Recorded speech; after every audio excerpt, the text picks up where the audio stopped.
아버지, 저 지연이에요.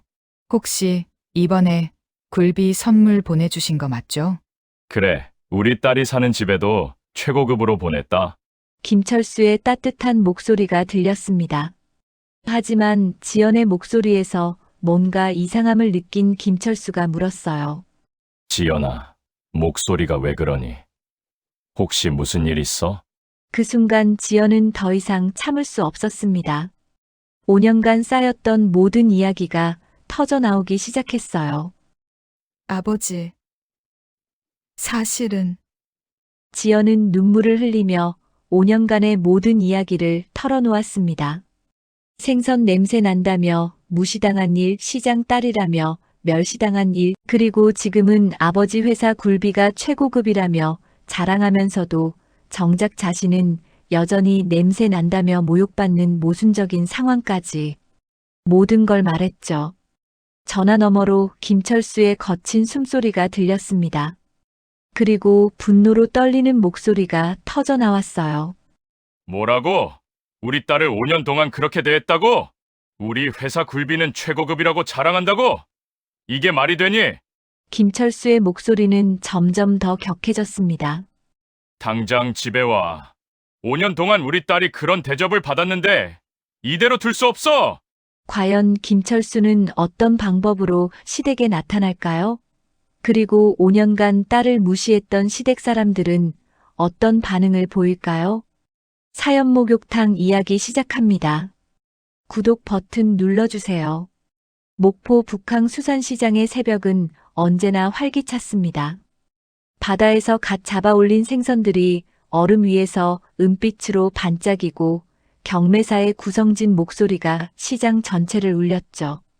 그 한복판에서 김지연은 어릴 적부터 아버지와 함께 발품을 팔아왔습니다. 지연아, 이 고등어 봐라. 눈이 맑고 아가미가 선홍빛이지. 이런 게 싱싱한 거야. 아버지 김철수는 딸의 손을 잡고 생선 하나하나를 가르쳐 주었습니다. 지연의 작은 손에는 어느새 바닷물과 생선 비린내가 스며들었고 그것이 그녀에게는 가장 익숙한 향기였죠. 5살 때부터 아버지를 따라다니며 생선 손질법을 배웠고 10살이 되자 혼자서도 작은 고등어 정도는 능숙하게 다룰 수 있었어요. 김철수는 목포에서 태어나 평생을 수산업에 몸담아온 사람이었습니다. 처음에는 작은 배 한 척으로 시작했지만 성실함과 바다에 대한 깊은 이해로 점차 사업을 키워나갔어요. 지연이 초등학교에 다닐 무렵에는 이미 목포 수산시장에서 손꼽히는 유통업체를 운영하고 있었죠. 아빠, 이 생선은 어디서 온 거예요? 저기 보이는 배에서 새벽에 잡아온 거야. 우리 목포 앞바다에서 잡힌 싱싱한 놈들이지. 지연은 아버지의 말을 들으며 바다를 바라보곤 했습니다. 푸른 바다 위로 수많은 배들이 오가고 갈매기들이 울음소리를 내며 날아다니는 모습이 그녀에게는 세상에서 가장 아름다운 풍경이었어요. 학교에서 돌아오면 곧바로 시장으로 달려가 아버지를 도왔고 주말이면 온종일 시장에서 시간을 보냈죠. 여름 휴가철이면 지연은 아버지와 함께 새벽 바다로 나가곤 했습니다. 어선들이 돌아오는 시간에 맞춰 부두에 나가서 직접 생선을 받아보는 일이었어요. 지연아, 고등어가 이렇게 많이 잡혔네. 오늘은 대박이야. 어부들이 그물에서 쏟아내는 은빛 고등어들을 보며 지연은 늘 감탄했습니다. 바다가 주는 선물이 이렇게 풍성할 수 있다는 것이 신기했고 그 선물을 받아서 사람들에게 전달하는 아버지의 일이 자랑스러웠어요. 중학교에 올라가면서 지연은 친구들과는 조금 다르다는 걸 깨달았습니다. 다른 아이들은 학원에 가거나 집에서 숙제를 하는 동안 지연은 시장에서 생선을 나르고 계산을 도왔어요. 손에는 항상 비린내가 배어 있었고 교복에도 미묘한 바다 냄새가 스며들어 있었죠. 지연아, 너 또 생선 냄새 나는데? 손 좀 제대로 씻고 와. 반 친구 하나가 코를 찡그리며 말했을 때 지연은 처음으로 자신의 냄새를 부끄러워했습니다. 그날 집에 돌아온 지연은 아버지에게 물었어요. 아빠, 저희 집이 가난한 거예요? 다른 친구들 아빠는 회사에 다니는데. 김철수는 딸의 어깨를 감싸며 부드럽게 말했습니다. 지연아, 우리는 받아가 주는 선물로 살아가는 사람들이야. 이 일이 얼마나 소중한지 내가 나중에 알게 될 거야. 우리가 없으면 사람들이 싱싱한 생선을 어떻게 먹겠니? 그때는 아버지의 말이 완전히 이해되지 않았지만 지연은 고개를 끄덕였습니다. 아버지의 눈빛에서 자부심과 확신을 느낄 수 있었거든요. 고등학교 시절 지연은 본격적으로 아버지의 사업을 배우기 시작했습니다.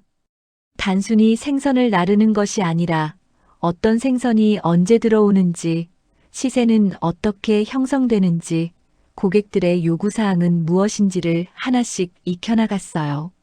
지연아, 장사라는 게 단순히 물건을 사고 파는 게 아니야. 신뢰가 가장 중요한 거지. 우리가 파는 생선 하나하나가 누군가의 소중한 한 끼 식사가 되는 거야.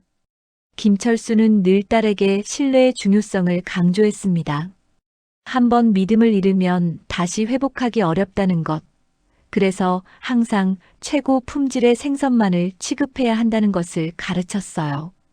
고등학교 졸업 후 지연은 목포의 작은 대학에 진학했어요. 경영학을 전공하며 아버지의 사업을 더 체계적으로 이해하고 싶었거든요. 대학 시절에도 방학 때마다 시장에 나가 아버지를 도왔고 점차 수산업의 전반적인 흐름을 파악하게 되었습니다. 지연아, 우리 목포 수산시장이 남해안에서 얼마나 중요한 곳인지 아니? 네, 아빠. 여기서 전남 전체 수산물의 30%가 유통되잖아요. 그리고 우리 회사가 그 중에서도 상당한 비중을 차지하고 있고요. 김철수는 딸이 자랑스러웠어요. 단순히 생선을 파는 것이 아니라 지역 경제의 한 축을 담당하고 있다는 자부심을 딸이 이해하기 시작했거든요. 대학교 4학년 때 지연은 아버지와 함께 서울의 대형마트 바이어들을 만나러 갔습니다. 목포에서 올라가는 수산물의 직거래를 위한 미팅이었어요. 김 사장님, 목포 쪽 수산물 품질이 정말 좋다고 소문이 자자하던데요. 감사합니다. 저희는 3대째 이 일을 해오고 있어서 품질만큼은 자신 있습니다. 그 자리에서 지연은 아버지가 얼마나 존경받는 사업가인지 깨달았어요. 서울의 큰 업체들도 김철수의 신뢰성과 품질을 인정하고 있었거든요. 27살 되던 해 지연은 서울에서 온 남자와 만나 결혼했습니다. 남편 박민수는 목포에 출장을 왔다가 우연히 지연을 만났어요. 수산물 유통회사의 시스템 구축 관련 업무로 내려온 IT 업체 직원이었죠. 당신의 그 자연스러운 모습이 좋아요. 서울 여자들과는 뭔가 달라요. 진솔하고 순수해서. 민수는 지연의 손을 잡으며 말했어요.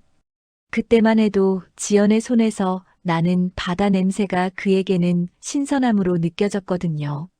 저는 어릴 때부터 아버지 일을 도와서 손에 냄새가 배어 있어요. 괜찮으실까요? 그런 게 뭐가 문제예요? 그게 바로 당신의 매력인걸요. 1년간의 연애 끝에 두 사람은 결혼을 결정했습니다. 김철수는 사위가 될 민수를 보며 만족스러워했어요. 지연이가 서울로 가게 되는군. 아쉽긴 하지만 좋은 사람 만난 것 같아서 다행이야. 하지만 막상 결혼하고 서울시댁으로 들어가니 현실은 달랐습니다. 서울시댁으로 들어온 첫날부터 지연은 어색함을 느꼈어요. 시어머니 윤옥은 지연의 손을 보더니 미묘한 표정을 지었습니다. 어머, 손에서 무슨 냄새가 나네요? 특별한 핸드크림이라도 쓰시나요? 지연은 당황스러웠지만 정직하게 대답했어요. 아니에요. 목포에서 수산업을 하다 보니 손에 배인 냄새입니다. 빨리 없어질 거예요. 윤옥의 얼굴이 순간 굳어졌습니다. 수산업이라니. 그럼 생선 장사를 하신다는 말씀이세요? 네, 저희 아버지가 목포에서 수산물 유통업을 하고 계세요. 아, 그렇군요. 윤옥의 목소리에는 명확한 실망이 섞여 있었어요. 지연은 그 순간 무언가 크게 잘못되었다는 걸 직감적으로 느꼈습니다. 그날부터 지연의 서울 생활은 고난의 연속이었습니다. 윤옥은 지연이 부엌에 들어갈 때마다 예민한 반응을 보였어요. 지연아, 요리하기 전에 손부터 제대로 씻어. 비누로 여러 번 문지르고. 네, 어머니. 지연은 순종적으로 대답했지만 마음속으로는 서글펐습니다. 아무리 손을 씻어도, 아무리 향이 좋은 핸드크림을 발라도 목포 바다에서 자란 그녀의 손에는 미묘한 바다 냄새가 배어 있었거든요. 그것은 그녀의 정체성이자 자랑이었지만 이곳에서는 감춰야 할 수치가 되어버렸죠. 결혼 한 달 후 신우이 선영이 친구들을 집에 초대했습니다. 지연은 정성스럽게 음식을 준비했지만 선영은 지연을 멀찍이 떨어뜨려 놓았어요. 언니는 설거지만 해주세요. 제가 직접 음식 나르고 서빙할게요. 괜찮아, 선영아. 내가 도와줄게. 아니에요. 손님들이 예민하거든요. 특히 냄새에. 선영의 말에 지연은 할 말을 잃었습니다. 부엌 한 구석에 서서 설거지만 하는 자신이 초라해 보였어요. 거실에서 들려오는 웃음소리가 그녀를 더욱 외롭게 만들었죠. 선영아, 너희 새언니 어디 출신이야? 목포요. 거기서 생선 장사하는 집 딸이에요. 어머, 그럼 손에 비린내가. 맞아요. 그래서 요리할 때 조심해야 해요. 친구들의 수군거림이 부엌까지 들렸습니다. 지연은 찬물에 손을 담그고 눈물을 참았어요. 목포에서는 자랑스러웠던 자신의 뿌리가 여기서는 부끄러운 과거가 되어버린 현실이 받아들여지지 않았죠. 결혼 3개월 후 민수의 회사 동료들과 함께하는 모임이 있었습니다.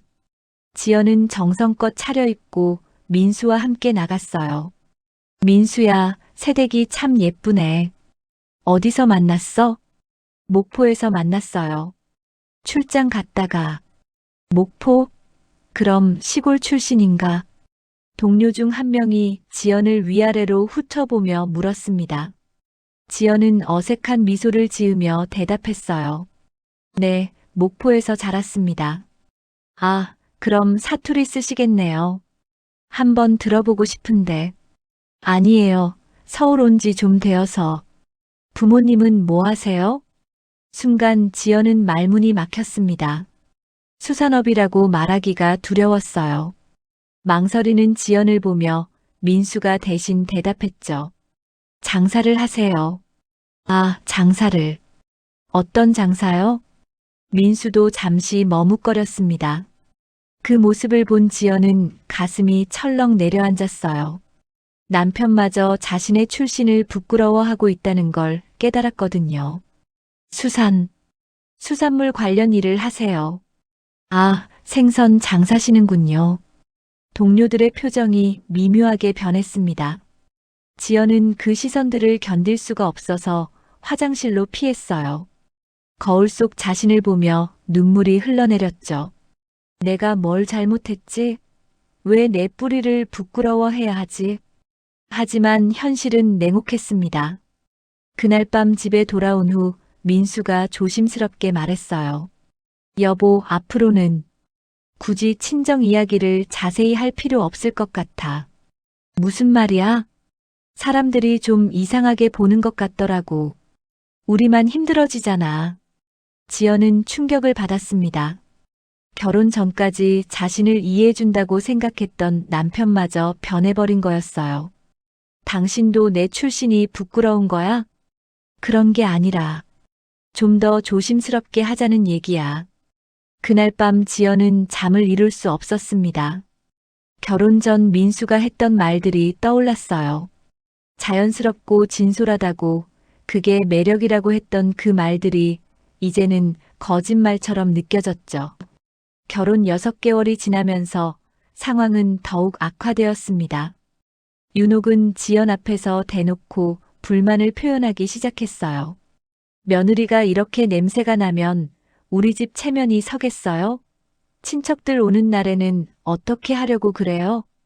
어머니, 정말 죄송합니다. 더 신경 쓰겠습니다. 신경으로 되는 게 아니잖아요.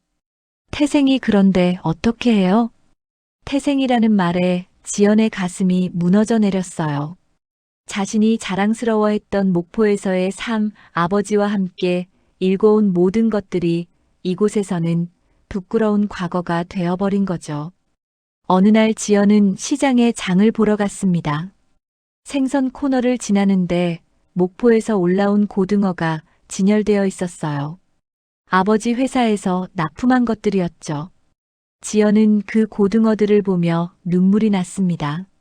아버지가 새벽부터 고생해서 올린 생선들인데 생선가게 주인이 지연을 보며 말했어요. 이 고등어 정말 좋아요. 목포에서 직접 올라온 거라 싱싱하고 맛있어요. 네. 그런가요? 요즘 목포 쪽 수산물이 인기가 많아요. 품질이 좋거든요.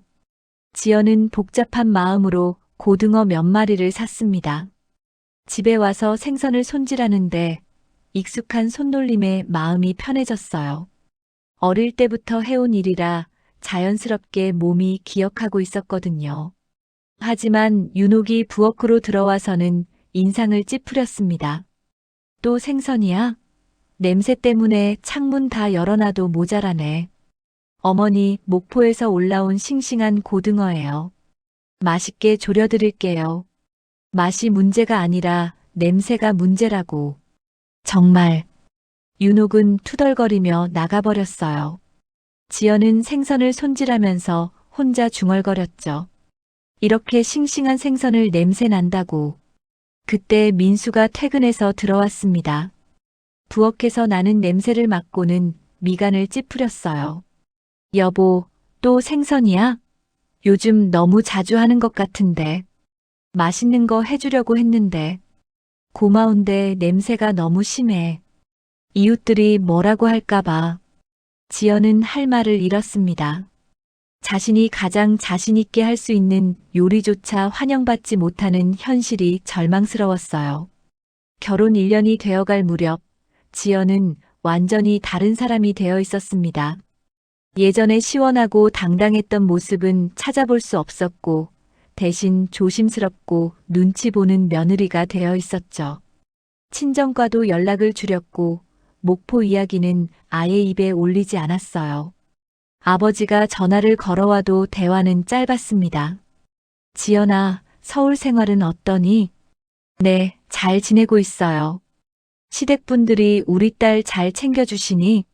네, 잘해주세요. 거짓말이었지만 아버지를 걱정시키고 싶지 않았어요. 하지만 김철수는 딸의 목소리에서 뭔가 이상한 기운을 느꼈죠. 목소리가 왜 그러니? 혹시 무슨 일 있어? 아니에요, 아빠. 그냥 피곤해서. 그래도 우리 딸이니까 당당하게 살아야 해. 내가 부끄러워할 건 하나도 없다고. 아버지의 말에 지연은 눈물이 날 뻔했습니다. 하지만 꾹 참고 대답했어요. 네, 알겠어요. 전화를 끊고 나서 지연은 거실 소파에 주저앉았습니다. 당당하게 살라는 아버지의 말이 마음에 박혔지만 현실에서는 그게 불가능해 보였어요. 자신이 누구인지, 어떤 배경에서 자라왔는지 모든 걸 지워나가는 것이 이 집에서 살아남는 유일한 방법인 것 같았거든요. 결혼 1년 반이 지난 어느 날 지연에게는 처음으로 희망의 빛이 보이는 순간이 찾아왔습니다. 임신 소식이었어요. 산부인과에서 확인을 받고 집으로 돌아오는 길 지연의 마음은 설렜습니다. 이제 진짜 이 집의 며느리가 될 수 있을 것 같았거든요. 어머니, 좋은 소식이 있어요. 윤옥은 거실에서 TV를 보고 있었는데 지연의 들뜬 목소리를 듣고 고개를 돌렸어요. 무슨 소식인데? 임신했어요. 7주 됐다고 하네요. 순간 윤옥의 얼굴이 환하게 밝아졌습니다. 결혼한 지 1년 반 만에 생긴 첫 아이였거든요. 어머, 정말? 우리 민수가 아빠가 되는 거야? 네, 어머니. 윤옥은 일어나서 지연의 손을 잡았어요. 오랜만에 느끼는 따뜻한 손길이었죠. 그동안 고생 많았어. 이제 진짜 우리 집 며느리가 되는 거네. 지연은 눈물이 날 뻔했습니다. 처음으로 윤옥에게서 인정받는 기분이었어요. 임신이라는 소식이 이렇게 큰 변화를 가져올 줄은 몰랐죠. 그날 저녁 민수가 퇴근하자 윤옥이 먼저 소식을 전했습니다. 민수야, 경사 났다. 어머니, 무슨 일이세요? 지연이가 임신했어. 내가 아빠가 된다고. 민수의 얼굴도 순식간에 밝아졌어요. 지연을 끌어안으며 기뻐했죠. 정말? 언제부터? 7주 됐대요. 와, 우리 아기가. 그날 밤은 오랜만에 평화로웠습니다. 윤옥은 지연에게 이것저것 챙겨주려고 했고, 민수도 평소보다 다정했어요. 지연은 드디어 이 집에서 자리를 잡게 된 것 같아서 마음이 놓였죠. 하지만 그 평화는 오래가지 못했습니다. 임신 3개월째 입덧이 심해지면서 문제가 시작되었어요. 지연은 특히 생선 냄새에 민감해졌는데 역설적이게도 자신의 손에서 나는 미묘한 바다 냄새조차 견디기 힘들어졌습니다. 어머니, 제가 요리를 못하겠어요. 냄새만 맡아도 토할 것 같아서. 그럼 어쩌라고? 민수 밥은 누가 해줘? 윤옥의 표정이 다시 차갑게 변했어요. 임신했다고 해서 며느리 역할을 소홀히 해도 된다는 건 아니라는 듯이 말이죠. 죄송해요. 좀 나아지면 다시.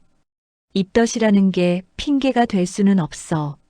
다른 며느리들은 다 해내는데.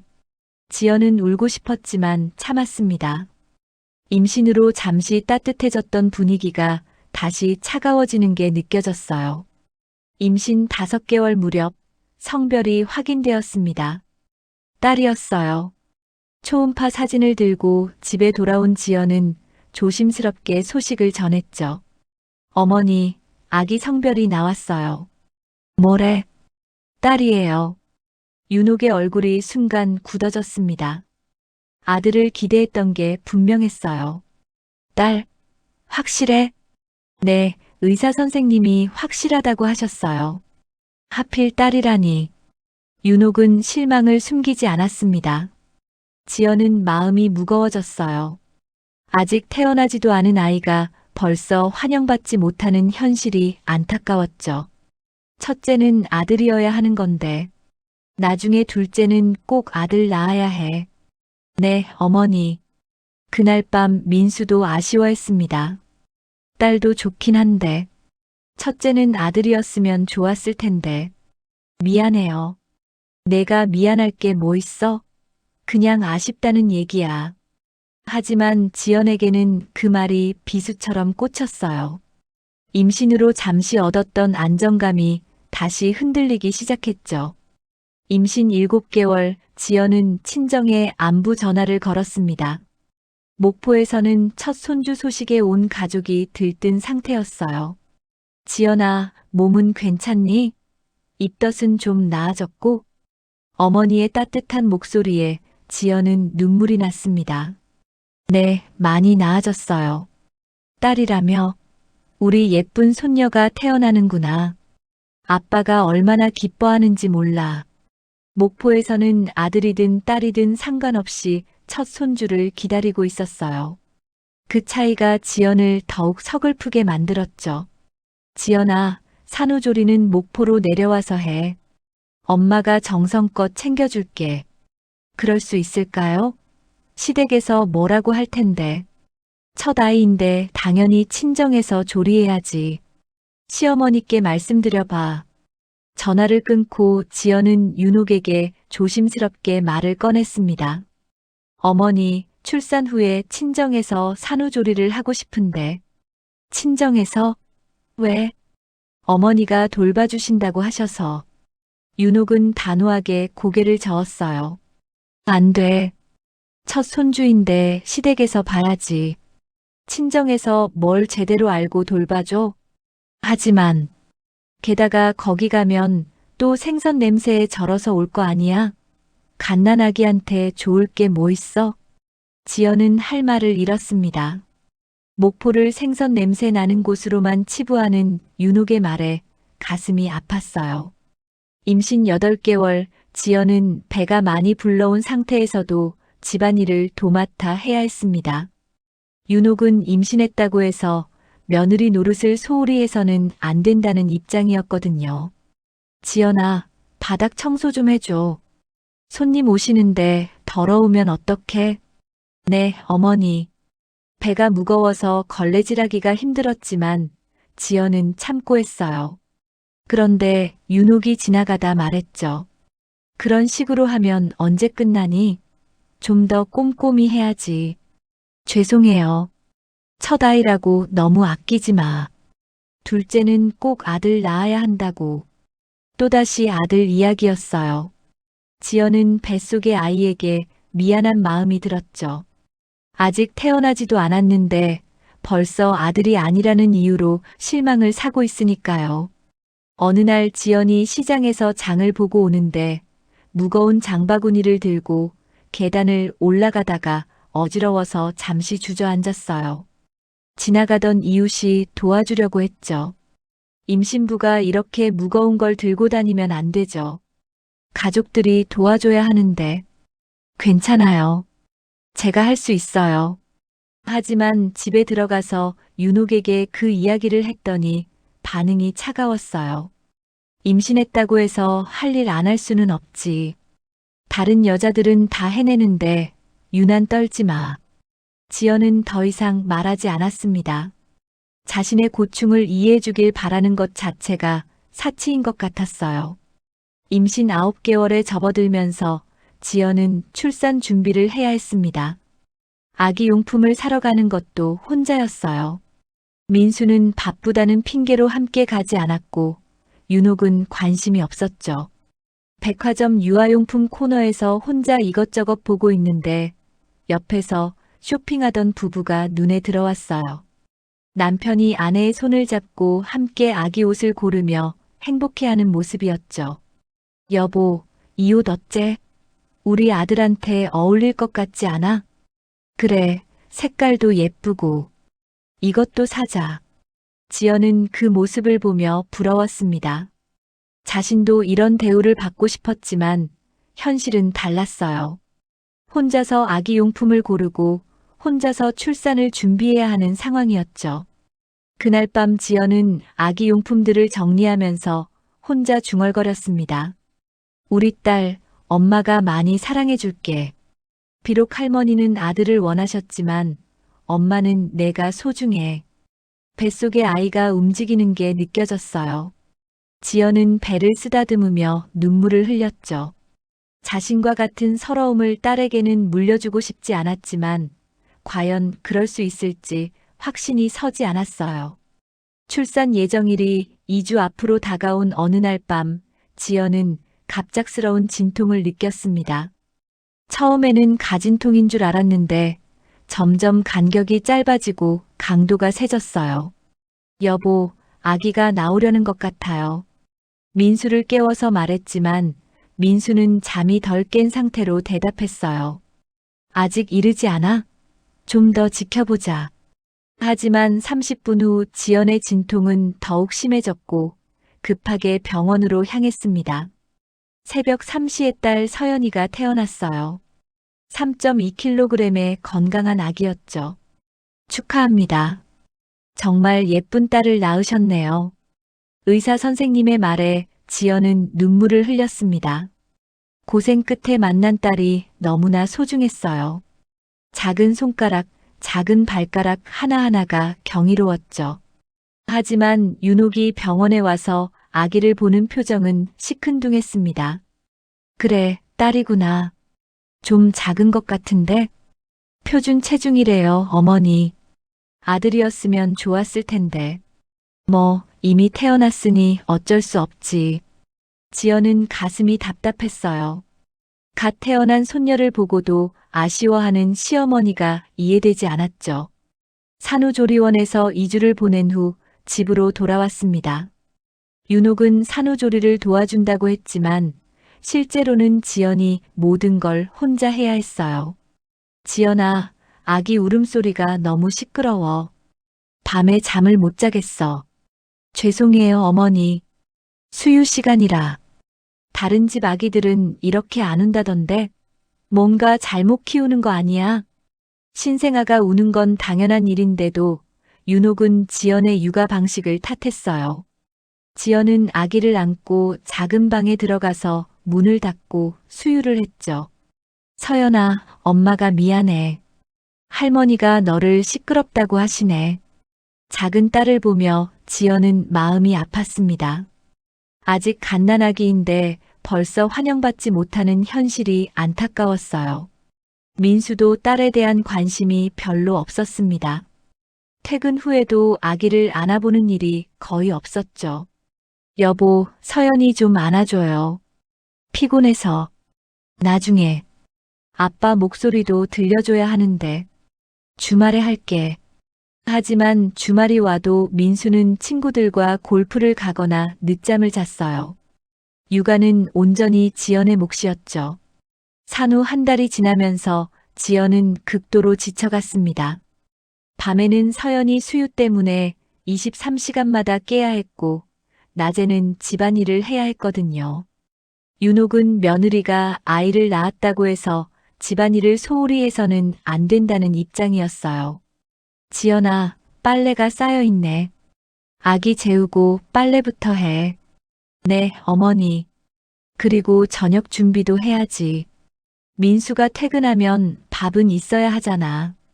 지연은 서연이를 안고 빨래를 했습니다. 한 손으로는 아기를 안고 한 손으로는 빨래를 하니까 허리가 아팠어요. 하지만 아기를 내려놓을 곳이 마땅치 않았죠. 어느 날 지연이 너무 피곤해서 서연이와 함께 낮잠을 자고 있는데 윤옥이 방문을 벌컥 열고 들어왔습니다. 이게 뭐야? 낮에 잠을 자고 있어? 아, 어머니. 밤에 잠을 못 자서. 신혼 때도 아니고 낮잠이 뭐야? 빨리 일어나서 청소나 해. 지연은 잠이 덜 깬 상태로 일어났어요. 서연이도 깨서 울기 시작했죠. 아기까지 깨웠잖아. 정말. 윤옥은 투덜거리며 나가버렸습니다. 지연은 우는 서연이를 달래면서 눈물이 났어요. 언제까지 이렇게 살아야 할지 막막했죠. 산후 2개월째 지연은 친정에 전화를 걸었습니다. 너무 힘들어서 엄마 목소리라도 듣고 싶었거든요. 엄마, 나야. 지연아, 우리 손녀는 잘 크고 있지? 사진 좀 보내줘. 네, 잘 크고 있어요. 몸은 좀 어때? 산후조리 잘 되고 있고? 지연은 말할 수 없었어요. 제대로 된 산후조리는커녕 아기 키우면서 집안일까지 도맡아 하고 있다는 걸 어떻게 말할 수 있겠어요. 잘 되고 있어요. 목소리가 이상한데? 혹시 몸이 안 좋아? 아니에요. 그냥 피곤해서. 아직 산후조리 중인데 무리하면 안 돼. 시어머니한테 좀 도와달라고 해봐. 네.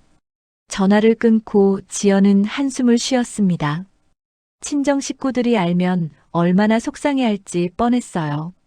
특히 아버지는 딸이 고생하는 걸 못 견뎌 하시는 분이라 큰일이 날 것 같았죠.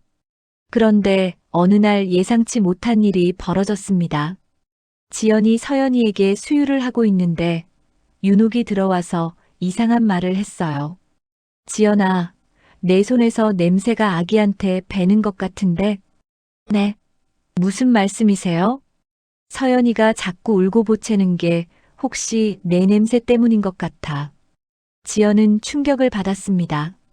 아기가 우는 이유를 자신의 냄새 탓으로 돌리다니요. 어머니, 그런 게 아니에요. 아기들은 원래. 아니야. 분명히 냄새 때문이야. 수유할 때도 손을 제대로 씻고 해야지. 매번 씻고 있어요. 그걸로는 안 되나 봐. 좀 더 신경 써. 그날부터 지연은 아기에게 수유할 때마다 손을 여러 번 씻었어요. 비누로 문지르고 또 문지르고 알코올까지 발라가면서 말이죠. 하지만 윤옥의 불만은 계속되었어요. 냄새가 없어지지 않네. 아기한테 안 좋을 텐데. 심지어는 지연이 아기를 안는 것조차 제한하려고 했습니다. 지연아, 서연이 내가 안고 있을게. 넌 집안일이나 해. 어머니, 제가 엄마인데. 엄마라고 해서 무조건 안고 있으면 돼? 아기 건강이 더 중요하지. 지연은 자신의 아이와 떨어져 있어야 하는 현실이 견딜 수 없었어요. 모유 수유를 하려고 해도 윤옥이 시간을 제한했죠. 너무 오래 안고 있지 마. 냄새가 배잖아. 산후 3개월째 지연은 완전히 지쳐 있었습니다. 제대로 된 휴식도 없이 아기를 돌보고 집안일을 하면서 몸도 마음도 한계에 달해 있었어요. 어느 날 밤 서연이가 계속 울어서 지연이 달래고 있는데 윤옥이 화를 내며 들어왔습니다. 이렇게 시끄럽게 울려놓고 뭐 하는 거야? 우리까지 잠 못 자게. 죄송해요. 배가 고픈 것 같아서. 아까 수유했잖아. 또 배가 고프다고? 내가 잘못 키우고 있는 거야. 어머니, 정말 답답해. 이래서 경험 없는 엄마들은. 윤옥의 말에 지연은 더 이상 참을 수 없었어요. 눈물이 주르륵 흘러내렸죠. 어머니, 저도 처음이라 서툴지만 최선을 다하고 있어요. 최선? 이게 최선이야? 아기가 이렇게 울고 보채는데 그때 민수가 나와서 말했어요. 너무 시끄러워. 좀 조용히 해줘. 내일 중요한 회의가 있다고. 지연은 절망스러웠습니다. 남편마저 자신을 이해해주지 않는 상황에서 어떻게 버텨야 할지 모르겠었어요. 그날 밤 지연은 서연이를 안고 작은 방에서 혼자 울었습니다. 서연아, 엄마가 미안해. 너를 제대로 지켜주지 못해서. 서연이가 돌을 앞두고 있던 어느 날 지연에게는 더 큰 시련이 찾아왔습니다. 윤옥이 갑자기 둘째 이야기를 꺼낸 거예요. 지연아, 서연이도 이제 컸으니까 둘째 계획을 세워야지. 어머니, 아직 서연이가 어린데. 딱 좋은 나이 차이야. 그리고 이번엔 꼭 아들을 낳아야 해. 지연은 당황스러웠습니다. 서연이 키우기도 벅찬 상황에서 둘째를 생각할 여유가 없었거든요. 조금 더 생각해보고. 뭘 더 생각해? 우리 집 대를 이을 아들이 필요하다고. 딸만 있으면 뭐하니? 윤옥의 말에 지연은 마음이 아팠어요. 서연이가 듣고 있는 앞에서 딸은 소용없다는 식으로 말하는 게 견딜 수 없었죠. 서연이도 소중한 우리 아이인데. 그건 그렇지만 아들이 있어야 집안이 든든하지. 민수도 그렇게 생각하고 있어. 그날 저녁 민수에게 물어보니 정말 둘째를 원하고 있었어요. 어머니 말씀이 맞아. 아들 하나는 있어야지. 지금 서연이 키우기도 힘든데. 좀 힘들어도 참아야지. 가정을 위해서. 지연은 답답했습니다. 자신의 의견은 아무도 물어보지 않고 모든 게 이미 정해진 것처럼 말하는 게 억울했어요. 몇 달 후 지연은 다시 임신하게 되었습니다. 이번에는 기쁘기보다 걱정이 앞섰어요. 서연이 돌보는 것만으로도 힘든데 또 다른 아이를 키워야 한다는 부담감이 컸거든요. 어머니, 임신했어요. 윤옥의 얼굴이 환해졌습니다. 이번엔 아들이겠지? 느낌이 어때? 아직 모르겠어요. 꼭 아들이어야 해. 기도라도 해야겠어. 임신 초기부터 윤옥은 지연에게 아들을 낳으라는 압박을 가했어요. 심지어 민간요법까지 동원했죠. 지연아, 이거 먹어봐. 아들 낳는데 좋다고 하더라. 어머니, 그런 건 과학적 근거가. 과학이 뭐가 중요해? 우리 할머니들이 하던 방법이야. 지연은 원하지 않는 음식들을 억지로 먹어야 했어요. 입덧으로 고생하는 중에도 윤옥의 강요를 피할 수 없었죠. 임신 5개월 성별 확인을 위해 병원에 갔습니다. 윤옥이 직접 따라와서 의사에게 물었어요. 선생님, 성별이 나왔나요? 네, 여자아이입니다. 순간 진료실이 조용해졌습니다. 윤옥의 얼굴이 굳어지는 게 보였어요. 확실해요? 다시 한번 봐주세요. 네, 확실합니다. 건강한 여자아이예요. 병원에서 나오는 길, 윤옥은 한마디도 하지 않았어요. 지연은 마음이 무거웠죠. 뱃속의 아이가 또다시 환영받지 못하는 현실이 괴로웠어요. 집에 돌아온 후 윤옥이 입을 열었습니다. 또 딸이라니. 정말 실망이야. 어머니, 이번엔 분명히 아들일 줄 알았는데. 뭔가 잘못된 거 아니야? 지연은 할 말을 잃었어요. 자신이 잘못한 게 아닌데도 죄인이 된 기분이었죠. 그날 밤 민수도 실망을 감추지 않았습니다. 또 딸이야? 정말? 응. 의사가 확실하다고 했어. 하필 또.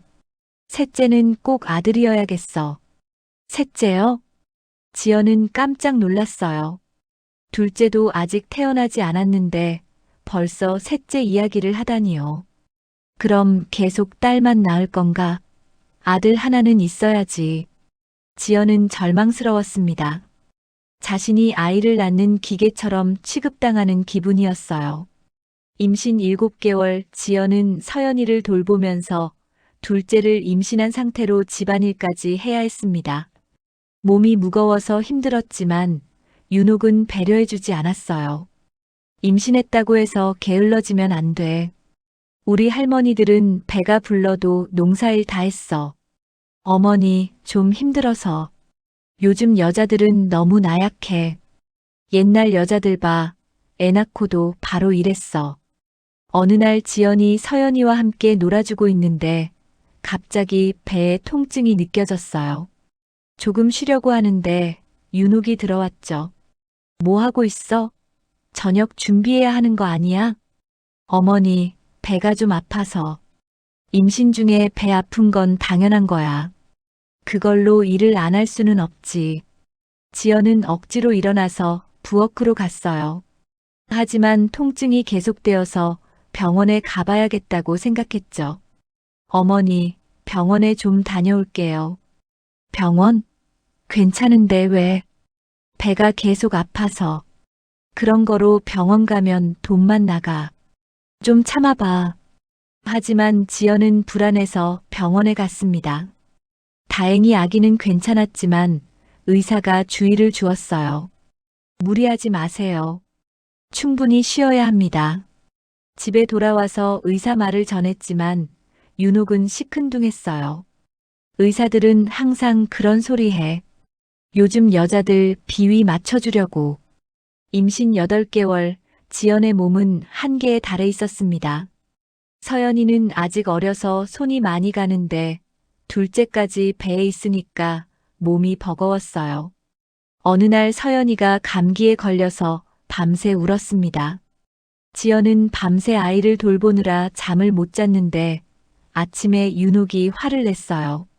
밤새 뭐 한 거야? 집안이 엉망이네. 서연이가 아파서. 아프다고 해서 집안일을 안 할 수는 없잖아. 빨리 정리해. 지연은 피곤한 몸을 이끌고 집안일을 했어요. 그런데 갑자기 어지러워서 주저앉았죠. 괜찮아? 민수가 퇴근해서 들어오더니 물었어요. 좀 어지러워서. 병원 가봐야 하는 거 아니야? 괜찮을 거야. 하지만 윤옥이 끼어들었어요. 또 병원 가자고. 돈이 얼마나 드는데. 임신하면 원래 그런 거야. 지연은 더 이상 말하지 않았습니다. 자신의 건강보다 돈이 더 중요해 보이는 현실이 서글플 뿐이었어요. 임신 9개월에 접어들면서 지연은 출산 준비를 해야 했습니다. 이번에도 혼자서 모든 걸 준비해야 했어요. 서연이 때와 마찬가지로 가족들의 관심은 별로 없었죠. 이번엔 아들이면 좋겠는데. 민수가 중얼거렸지만 이미 성별은 확인된 상태였어요. 지연은 뱃속의 딸에게 미안한 마음이 들었죠. 미안해, 우리 둘째야. 너도 딸이라서 환영받지 못하는구나. 어느 날 밤 지연은 서연이를 재우고 나서 혼자 앉아 있었어요. 곧 태어날 둘째 딸 생각에 마음이 복잡했죠. 첫째도 제대로 환영받지 못했는데 둘째는 어떨까 걱정이 되었어요. 그때 윤옥이 들어와서 말했습니다. 지연아, 둘째 낳고 나서는 빨리 셋째 준비해야 해. 이번엔 꼭 아들이어야 한다고. 지연은 더 이상 참을 수 없었어요. 아직 둘째도 낳지 않았는데 벌써 셋째 이야기를 하는 게 견딜 수 없었죠. 어머니, 저도 사람이에요. 아이 낳는 기계가 아니라고요. 뭐라고? 며느리가 시어머니한테 이런 식으로 말해? 죄송하지만 너무 힘들어요. 윤옥은 화가 나서 나가버렸어요. 지연은 혼자 남아서 눈물을 흘렸죠. 언제까지 이렇게 살아야 할지 막막했어요. 둘째 딸 수진이가 태어난 지 석 달이 지났습니다. 예상했던 대로 윤옥과 민수의 반응은 차가웠어요. 또다시 딸이었기 때문이죠. 또 딸이라니. 정말 실망스러워. 윤옥은 수진이를 보면서도 아쉬워했고 민수 역시 관심이 없었어요. 지연은 혼자서 두 아이를 돌보느라 정신이 없었죠. 지연아, 빨리 몸조리 끝내고 일어나야 해. 집안일이 쌓여 있어. 출산한 지 겨우 3주 만에 윤옥은 지연을 재촉했습니다. 첫째 때보다도 더 빨리 일상으로 복귀하라는 압박이었어요. 어머니, 아직 몸이. 다른 여자들은 다 해내는데 왜 너만 유난이야? 애도 둘째인데 이제 좀 익숙해져야지. 지연은 갓 태어난 수진이를 안고 서연이 손을 잡고 부엌에서 저녁 준비를 했어요. 몸은 아직 회복되지 않았지만 선택의 여지가 없었죠. 어느 날 저녁 지연이 두 아이를 재우고 나서 거실에 나왔는데 민수와 윤옥이 심각한 표정으로 이야기하고 있었어요. 지연아, 앉아봐. 중요한 얘기가 있어. 민수의 목소리가 평소와 달랐습니다. 지연은 불안한 마음으로 앉았어요. 뭔 일이에요? 윤옥이 입을 열었습니다.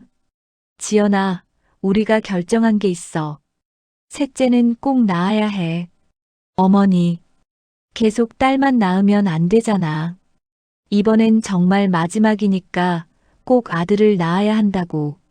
지연은 어이가 없었어요.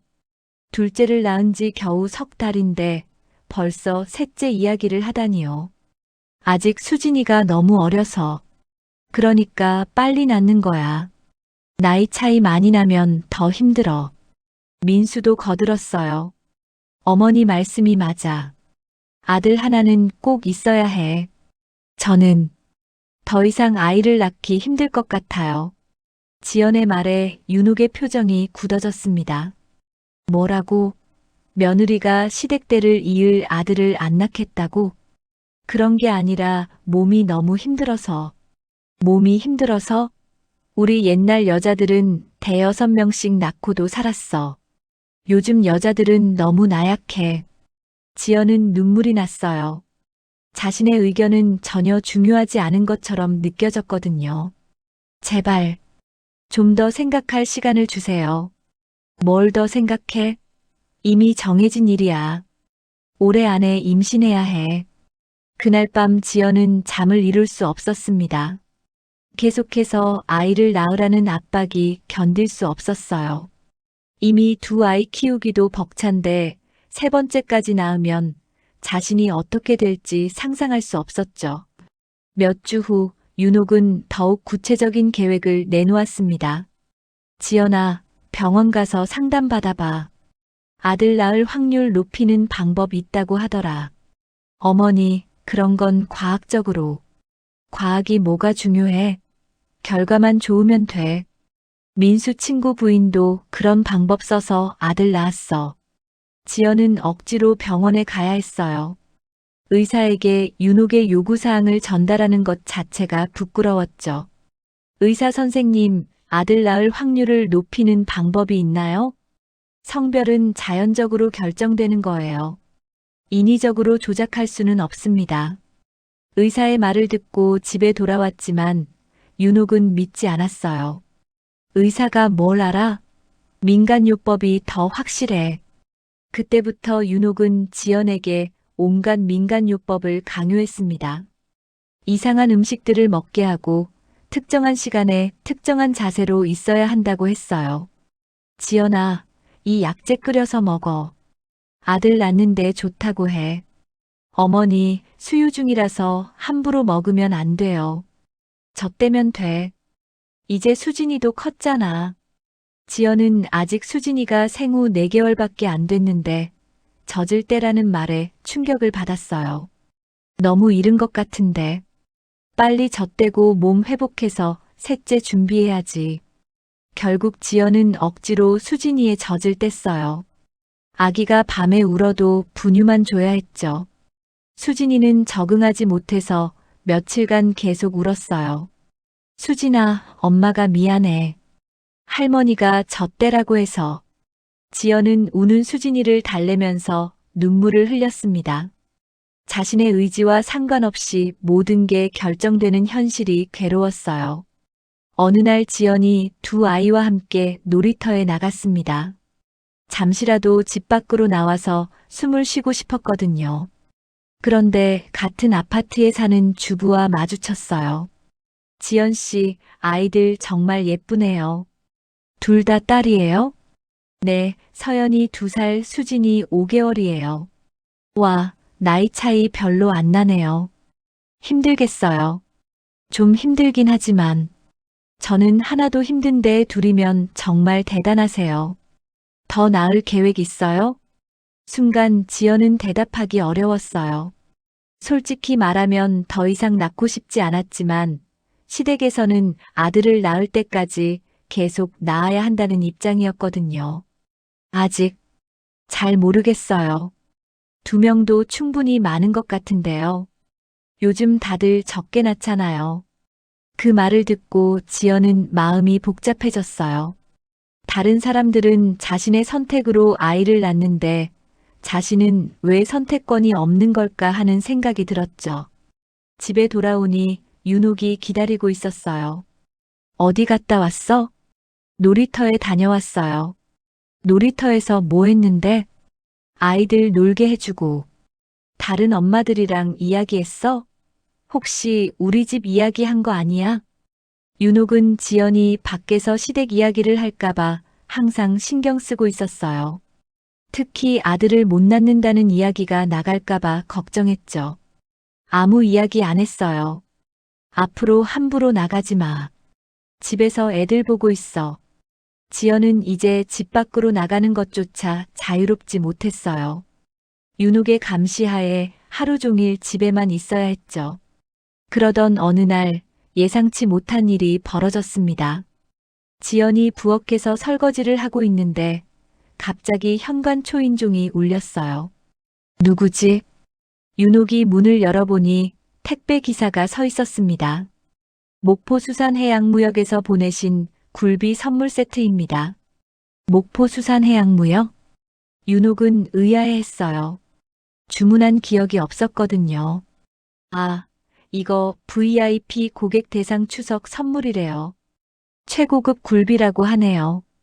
택배 기사가 금빛 포장의 고급 상자를 내밀었습니다. 윤옥은 선물을 받고 기분이 좋아졌어요. 어머, 고급 굴비네. 누가 보낸 걸까? 상자를 열어보니 정말 고급스러운 굴비들이 들어있었어요. 포장지에는 목포수산해양무역 전남 최대 수산물 유통업체라고 적혀 있었죠. 와, 이거 비싸 보이는데? 어디서 온 거야? 윤옥은 상자를 들고 거실로 갔어요. 지연은 부엌에서 그 모습을 지켜보고 있었는데 갑자기 가슴이 뛰기 시작했습니다. 목포수산해양무역. 설마 아버지 회사에서 온 거야? 지연은 상자를 자세히 보고 싶었지만 다가갈 용기가 나지 않았어요. 혹시 정말 친정회사에서 온 거라면, 그리고 그걸 윤옥이 알게 된다면 어떻게 될까 하는 생각에 두려웠죠. 지연아, 이거 봐. 정말 고급 굴비야. 목포에서 온 거래. 윤옥이 지연을 부르는 목소리가 들렸습니다. 지연은 떨리는 마음으로 거실로 갔어요. 지연아, 이거 좀 봐. 정말 고급 굴비야. 윤옥이 금빛 상자를 자랑스럽게 들어 보이며 말했습니다. 지연은 다가가면서 심장이 쿵쾅거리는 걸 느꼈어요. 상자 옆면에 선명하게 새겨진 로고를 보는 순간 확신이 섰습니다. 목포수산해양무역. 정말 아버지 회사야. 그것은 김철수가 30년 전 작은 배 한 척으로 시작해서 이제는 목포 수산시장 전체를 소유한 거대한 유통업체로 키워낸 회사였어요. 어떻게 생각해?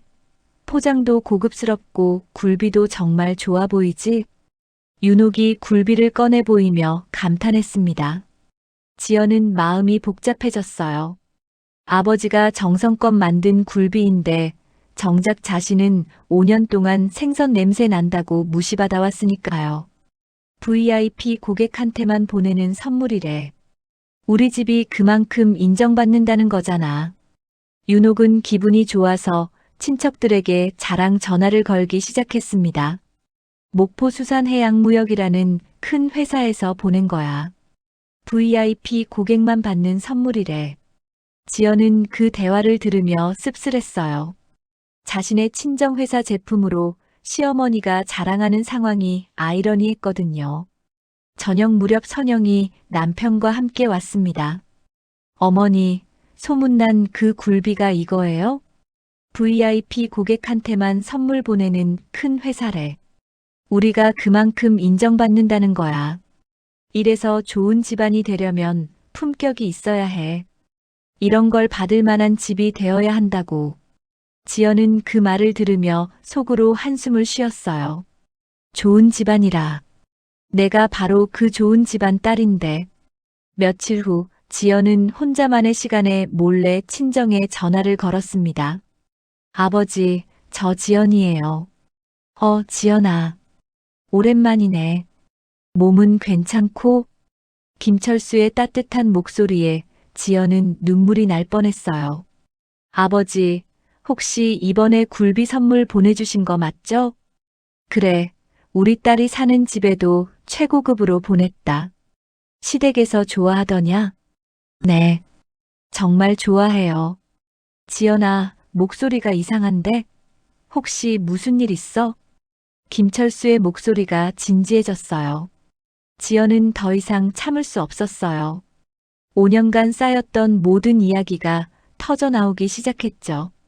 아버지, 사실은 생선 냄새 난다며 무시당한 일, 출산 후 산후조리도 못하고 집안일과 아들 낳으라는 강요를 받은 일, 시장 딸이라며 멸시당한 일, 그리고 지금은 아버지 회사 굴비가 최고급이라며 자랑하면서도 정작 자신은 여전히 냄새 난다며 모욕받는 모순까지 모든 걸 말했죠. 뭐라고? 우리 딸을 5년 동안 그렇게 대했다고? 아버지, 괜찮아요. 이제 익숙해졌어요. 익숙해졌다고? 우리 지연이가 왜 그런 대접을 받아야 하는데? 그런데 우리 회사 굴비는 최고급이라고 자랑한다고? 이게 말이 되니? 지연아, 당장 집에 와. 아버지가 직접 가서 따져볼 테야. 아버지, 안 돼요. 더 큰일 날 수도 있어요. 큰일? 우리 딸이 무시당하는 게 더 큰일이야. 5년 동안 참고 살았으면 됐어. 그날 밤 김철수는 아내와 긴 대화를 나눴어요. 여보, 우리 지연이를 이대로 둘 수는 없어요. 5년 동안 충분히 참았어요. 이제 그만해야죠. 김철수는 결심을 굳혔어요. 직접 가서 딸이 어떤 대접을 받고 있는지 확인하고 데려오기로 한 거죠. 이틀 후 오후 지연이 집에서 아이들과 함께 있을 때 현관 초인종이 울렸어요. 목포수산해양무역에서 왔습니다. 문을 열어보니 정말 아버지와 어머니가 서 있었어요. 그런데 평소와는 완전히 다른 모습이었죠. 아버지는 고급 정장을 입고 있었고 뒤에는 운전기사와 비서까지 함께 와 있었죠. 아버지, 어머니, 그때 윤옥이 나왔어요. 갑작스러운 방문객들을 보고 당황했죠. 누구세요? 안녕하세요. 지연이 아버지 김철수입니다. 윤옥은 지연의 부모가 이렇게 격식 있는 모습일 거라고는 생각도 못했어요. 지연이 보러 왔습니다. 잠깐 들어가도 될까요? 거실에 앉은 김철수는 주변을 둘러보며 딸이 어떤 환경에서 살고 있는지 관찰했어요. 그때 민수가 퇴근해서 들어왔어요. 사위님, 그동안 우리 딸이 어떻게 지냈는지 궁금해서 왔습니다. 네, 잘 지내고 있습니다. 하지만 김철수는 딸의 표정을 보면서 뭔가 심각하게 잘못되어 있다는 걸 확신했어요. 그런데 말입니다. 김철수가 본격적으로 이야기를 시작했어요. 우리 지연이가 전화로 말하기를 여기서 생선 냄새 난다고 무시를 당한다고 하던데요. 순간 거실이 조용해졌어요. 윤옥과 민수의 얼굴이 굳어졌죠. 그런데 참 재미있는 게 우리 회사에서 보낸 굴비는 최고급이라고 자랑하신다면서요? 우리 회사요? 윤옥이 의아해하며 물었어요. 김철수는 명함을 꺼내 건넸어요.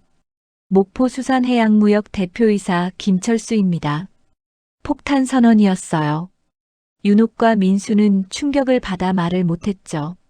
지연이가 전화로 하는 말이 5년 동안 생선 냄새 난다고 무시당했는데 정작 제가 만든 굴비는 VIP 선물이라며 자랑하고 계신다고 하더군요.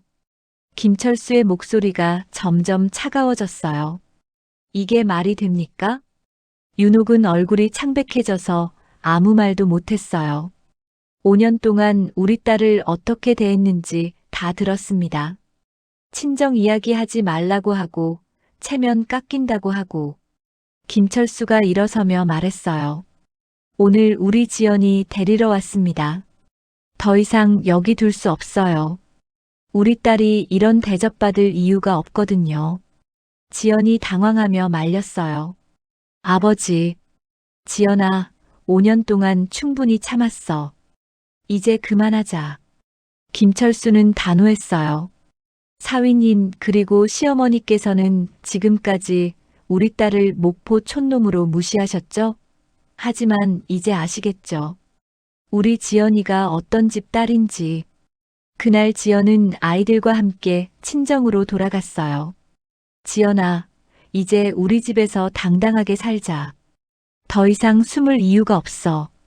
차 안에서 지연은 5년 만에 처음으로 마음의 짐을 덜었어요. 시댁에 남겨진 윤옥과 민수는 멍하니 서 있었어요. 5년 동안 무시했던 며느리가 사실은 거대한 기업의 상속녀였다는 충격에서 벗어날 수 없었거든요. 어머니, 우리가 뭘 한 거예요? 정말 몰랐어. 하지만 이미 모든 게 너무 늦어버린 후였습니다. 지연이 친정으로 돌아간 지 한 달이 지났습니다. 추석도 지나고 일상이 돌아왔지만 시댁에서는 그제서야 일이 얼마나 커졌는지 깨닫기 시작했어요. 윤옥은 매일 한숨만 쉬고 있었습니다. 며느리가 떠난 후 집안일은 엉망이 되었고 무엇보다 5년 동안 무시했던 며느리가 사실은 거대한 기업의 상속녀였다는 사실이 계속 머릿속을 맴돌았거든요. 민수야, 정말 어떻게 된 거야? 지연이가 그런 집 딸이었다니. 어머니, 저도 몰랐어요. 한 번도 말한 적이 없었으니까. 그럼 5년 동안 우리가 뭘 한 거야? 목포수산해양무역 회장 딸을 생선 냄새 난다고. 윤옥은 생각할수록 후회가 밀려왔어요. 특히 추석 때 친척들 앞에서 자랑했던 그 굴비가 바로 지연이 친정에서 보낸 거라는 사실이 가장 아이러니했죠.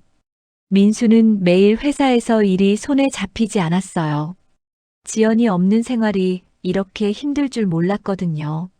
며칠 후 윤옥은 용기를 내서 지연에게 전화를 걸어봤어요. 지연아. 네, 누구세요? 전화 너머 지연의 목소리는 차가웠어요. 어머니야.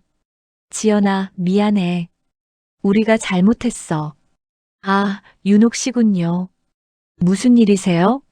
지연은 더 이상 어머니라고 부르지 않았어요. 윤옥은 가슴이 철렁 내려앉았죠. 지연아, 집에 와줘. 우리가 사과할게. 사과요? 5년 늦지 않았나요? 제발, 한 번만 기회를 줘. 하지만 지연은 단호했어요. 죄송하지만 저는 이제 제 인생을 살겠어요. 아이들도 여기서 잘 지내고 있어요. 전화가 끊어진 후 윤옥은 한동안 멍하니 앉아 있었어요. 한편 목포에서 지연은 완전히 다른 삶을 살고 있었습니다. 아버지의 회사에서 정식으로 부사장 직함을 받고 일하기 시작했어요. 5년간 숨겨져 있던 그녀의 능력이 드디어 빛을 발하기 시작한 거죠. 지연아, 서울 쪽 대형마트와 계약 건 어떻게 진행되고 있니? 아버지, 이번 주 안에 최종 계약서 사인할 예정이에요. 매출이 30%는 늘어날 것 같아요. 김철수는 딸이 자랑스러웠어요. 역시 자신의 피를 이어받은 딸이었죠. 우리 지연이가 원래 이런 재능이 있었는데 시댁에서 숨어 지내느라 고생했구나. 지연은 아이들과 함께 바다를 바라보며 마음의 평화를 되찾고 있었어요. 서연아, 저기 배들 보이지? 할아버지 배들이야. 우와, 정말 많아요. 우리가 자랑스러워해야 할 일이야. 바다 냄새도 이제 부끄러워하지 마. 그러던 어느 날 민수가 목포까지 내려왔어요. 회사도 쉬고 기차를 타고 온 거였죠. 지연의 친정 앞에서 민수는 한참을 서성였어요. 들어갈 용기가 나지 않았거든요. 그런데 마침 지연이 회사에서 돌아오는 길이었어요. 민수 씨? 지연이 민수를 보고 의외라는 표정을 지었어요. 정장을 입은 지연의 모습에 민수는 말문이 막혔죠. 예전과는 완전히 다른 당당한 모습이었거든요. 무슨 일로 여기까지? 지연아. 아니, 지연 씨. 아이들 보러 왔어요. 아이들은 잘 지내고 있어요. 걱정 안 하셔도 돼요. 지연의 차가운 반응에 민수는 더욱 초라해졌어요. 지연 씨, 정말 미안해요. 우리가 몰라서. 몰랐다고요? 지연이 민수를 똑바로 쳐다보며 말했어요. 5년 동안 저를 무시하고 멸시할 때는 뭘 알고 하신 거예요? 그게 제가 어떤 집 딸인지 모르셔도 한 사람으로서 존중은 해주셔야 하는 거 아닌가요? 민수는 할 말이 없었어요. 지연의 말이 맞았거든요. 지연 씨, 제발 한 번만 기회를 주세요. 앞으로는 정말 잘할게요. 민수 씨, 지연이 천천히 말했어요. 저는 이제 김지연이에요. 목포수산해양무역 부사장 김지연. 더 이상 누구 며느리, 누구 아내가 아니라 제 이름으로 사는 사람이에요. 그때 서연이가 뛰어나왔어요. 아빠. 서연이는 아빠를 보고 반가워했지만 지연이 막았어요. 서연아, 인사만 하자. 엄마 아빠랑 같이 살면 안 돼요? 서연아, 엄마가 설명해 줄게. 우리는 이제 여기서 살기로 했어. 민수는 딸을 안으며 눈물이 났어요. 지연 씨, 정말 안 되나요? 우리 가족이요? 지연이 쓴웃음을 지었어요. 5년 동안 저를 가족으로 대해주셨나요? 생선 냄새 난다고, 체면 깎인다고, 친정 이야기 하지 말라고 하신 게 가족이 할 일인가요? 민수는 더 이상 변명할 수 없었어요. 그리고 이제 알았죠? 제가 어떤 집 딸인지. 이제 와서 잘해주시겠다는 건 저를 사람으로 봐서가 아니라 제 배경 때문이잖아요. 민수의 얼굴이 빨갛게 달아올랐어요. 지연의 말이 전곡을 찔렀거든요. 앞으로 아이들 보고 싶으시면 미리 연락하세요. 약속 잡고 뵐게요. 지연 씨. 그리고 민수 씨, 다음에는 서울에서 뵙죠. 저희 회사에서 서울 지점 내려는 계획이 있거든요. 지연의 마지막 말에 민수는 충격을 받았어요. 이제 지연이 자신과 완전히 다른 세상에서 살고 있다는 걸 실감한 거죠. 그날 밤 민수는 혼자 목포 바다를 바라보며 생각했어요.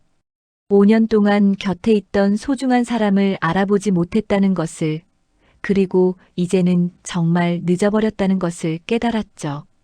다음 날 아침 민수는 서울로 돌아갔어요. 빈손으로 말이죠. 며칠 후 시댁에서는 충격적인 소식을 들었어요.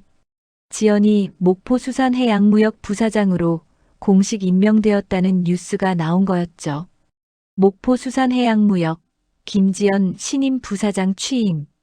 전남수산업계 최연소 여성 임원. 뉴스를 본 윤옥은 그제서야 모든 걸 이해했어요. 자신이 5년 동안 무시했던 며느리가 이제는 손에 닿지 않는 높은 곳에 있다는 것을 말이죠. 민수야, 우리가 정말 큰 실수를 했구나. 네, 어머니. 이제 정말 늦었어요. 그날부터 시댁에서는 지연 이야기를 꺼내지 않았어요. 후회해도 소용없다는 걸 알았거든요. 한편 목포에서 지연은 새로운 삶을 당당하게 살아가고 있었어요. 아이들은 할아버지 할머니의 사랑을 받으며 자랐고, 지연은 자신의 능력을 마음껏 발휘하며 회사를 이끌어갔죠. 서연아, 엄마가 바쁘게 일하는 이유 알지? 네, 할아버지 회사 도와드리는 거죠? 맞아. 그리고 우리가 자랑스러운 사람이 되는 거야. 바다를 바라보며 지연은 마음의 평화를 느꼈어요. 더 이상 자신의 뿌리를 숨기지 않아도 되고, 누구의 눈치도 보지 않아도 되는 살. 그것이 진짜 자유였죠. 목포의 바닷바람은 오늘도 새로운 희망의 향기를 실어 나르고 있었습니다. 지연이의 이야기는 여기서 마무리됩니다. 5년간 참고 견뎌온 며느리가 마침내 자신의 진짜 정체를 밝히며 당당하게 새로운 삶을 시작하게 되었네요. 이 이야기를 통해 우리가 배울 수 있는 것은 사람을 외모나 출신, 겉모습으로 판단해서는 안 된다는 것입니다. 진정한 품격은 다른 사람을 어떻게 대하느냐에서 나오는 것이지, 무엇을 소유하고 있느냐에서 나오는 것이 아니거든요. 또한 아무리 힘든 상황에서도 자신의 정체성과 자존감을 잃지 않는 것이 얼마나 중요한지도 보여주는 이야기였습니다. 여러분도 혹시 이런 비슷한 경험이 있으시거나 들어보신 이야기가 있으시다면 댓글로 남겨주세요. 그리고 완전 무료인 구독과 좋아요 버튼을 눌러주시고 알림 설정까지 해주시면 새로운 이야기를 가장 먼저 만나보실 수 있습니다. 다음에도 더욱 재미있고 감동적인 이야기로 찾아뵙겠습니다.